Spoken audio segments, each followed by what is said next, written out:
President Donald Trump pulled back Monday on his previous assertion that Ukraine could win back all territory from Russia, now saying he doesn't think they will. They could still win it, Trump said of Ukraine during a cabinet meeting with Australian Prime Minister Anthony Albanese.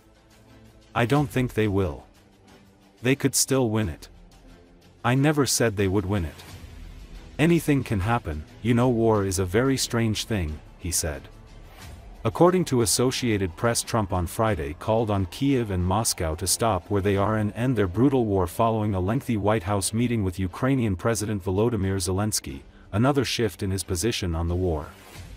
After meeting with Zelensky in New York on the sidelines of the annual UN General Assembly last month, Trump even said he believed the Ukrainians could win back all of the territory they had lost to Russia since Putin launched the February 2022 invasion. Trump also said he expects a very fair deal with China, reaffirming that he will soon meet with Chinese leader Xi Jinping. I think we're going to work out something that's good for both countries, Trump told reporters. I want to be good to China. I love my relationship with President Xi, Trump said. I think when we finish our meetings in South Korea, China and I will have a really fair and really great trade deal together, he added. Beijing has not announced any plan for Xi to travel to South Korea, where Trump says he plans to meet the Chinese president, though it's not unusual for Beijing to make announcements closer to the date.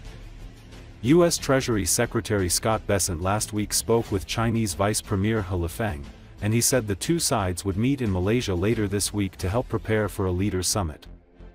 The president also disclosed a bit more of his schedule in Asia, saying he's doing a little bit of a tour of the continent. I'll be in Malaysia, I'll be in Japan, he said.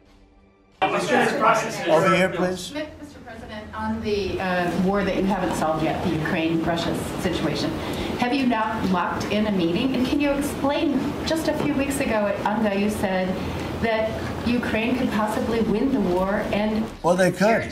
They could still win it. I don't think they will, but they could still win it. I never said they would win it. I said they could win. Anything can happen. You know, war is a very strange thing. A lot of bad things happen, a lot of good things happen. If you look at the Middle East, I would say prior to us hitting Iran so hard, we could have never made that deal because you would have had a dark cloud over the Middle East. China's bad behavior has really only gotten worse since the AUKUS partnership was formed. With that in mind, is the door open for Australia to get additional nuclear-powered submarines or other military capabilities not already in the deal? I think China's been very respectful of us. They're paying tremendous amounts of money to us as in the form of tariffs. As you know, they're paying 55%. That's a lot of money. They never were paying anything over years and years and years. But they were like anybody else. A lot of countries took advantage of the U.S. They're not taking advantage anymore. No, China's paying 55% and a potential 155% come November 1st, unless we make a deal. And I'm meeting with President Xi. We have a very good relationship. We're going to be meeting in South Korea in a couple of weeks, and we'll see what we can do. We have a very good relationship with China, but you know, it's been probably a little bit like your relationship with China. They try and take advantage, but most countries do. Mr. President, yeah, your Secretary of War, Pete Hegseth, in his Shangri-La speech in, I think it was May, warned about the potential likelihood or threat of President Xi ordering an invasion of Taiwan. 2027 is also the year that Fleet Base West is supposed to start rotating those US and UK submarines. Do you see AUKUS as a deterrent for China in the Indo-Pacific? Yeah, I do. I think it is, but I don't think we're going to need it. I think we'll be just fine with China. China doesn't want to do that.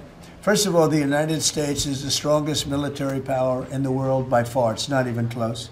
Not even close. We have the best equipment. We have the best of everything, and nobody's going to mess with that. And I don't see that at all with President Xi. I think we're going to get along very well as it pertains to Taiwan and others. Now, that doesn't mean it's not the apple of his eye, because probably it is.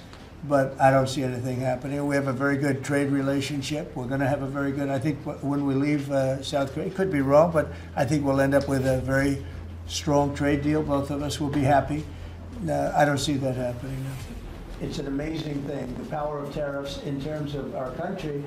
We had presidents that allowed China and other countries get away with murder. We're not going to allow that, but we're going to have a fair deal. I want to be good to China. I love my relationship with President Xi. We have a great relationship. I believe after we leave South Korea, we'll be there together. We thought that would be a good place to meet. And we're going to be meeting. I'll be in Malaysia, I'll be in Japan, I'll be in a couple of others. We'll be sort of doing a little bit of a tour. I've been invited to go to China, and I'll be doing that sometime fairly early next year. We have it sort of set. But I think we're going to have a very good relationship with China. And again, they will threaten us with rare earths. I don't think they're threatening us too much right now. I think when we finish our meetings in South Korea, China and I will have a really fair and really great trade deal together. I want them to buy soybeans. They stopped buying our soybeans because they thought that was punishment. So I think we're going to end up having a fantastic deal with China. It's going to be a great trade deal. It's going to be fantastic for both countries, and it's going to be fantastic for the entire world. Thank you very much, everybody. Thank you very much.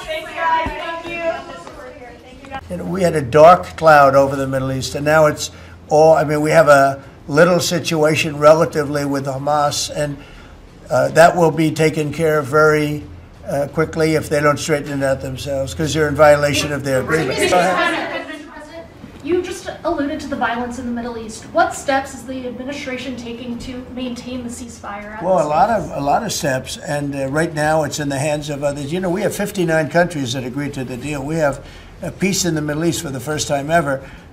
We made a deal with Hamas that, you know, they're going to be very good, they're going to behave, they're going to be nice, and if they're not, we're going to go and we're going to eradicate them if we have to. They'll be eradicated, and they know that.